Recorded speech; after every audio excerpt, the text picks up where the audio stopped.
ভারতীয় সুপারস্টার বোম্বাই ফিল্মের সুপারস্টার গোবিন্দ গুলিতে আহত হয়েছেন এবং হাসপাতালে তাকে ভর্তি করা হয়েছে।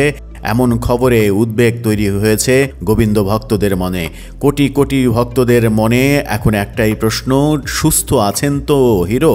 রিভলভারের গুলিতে আহত হয়ে হাসপাতালে ভর্তি হয়েছেন বলিউড তারকা গোবিন্দ, সেই খবর এসেছে। অসতর্কতাবশত নিজের রিভলভারের থেকেই তার পায়ে গুলি লেগে যায় বলে জানা গেছে।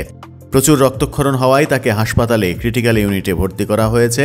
আজ সকাল আনুমানিক 5টার দিকে অভিনেতার মুম্বাইয়ের জহুর বাড়িতে লাইসেন্স করা রিভলভার থেকে মিস ফায়ারের কারণে দুর্ঘটনাটা ঘটে।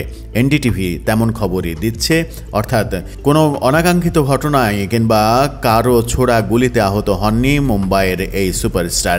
গোবিন্দর ম্যানেজার শশী সিং গণমাধ্যমকে বলছেন, গোবিন্দ কলকাতায় একটি অনুষ্ঠানে যোগ দিতে যাচ্ছিলেন। সকাল 6টায় ফ্লাইট ছিল। বাড়ি থেকে বেরোনোর আগে ব্যক্তিগত পিস্তলটি তিনি তুলে রাখতে যান। তখন হাত থেকে মাটিতে পড়ে গিয়ে গুলি চলে। তার পায়ে গুলি লেগেছে। চিকিৎসকরা অস্ত্রোপচার করে গুলি বের করতে সক্ষম হয়েছেন। এখন উনি অনেকটাই ভালো আছেন, হাসপাতালেই রয়েছেন।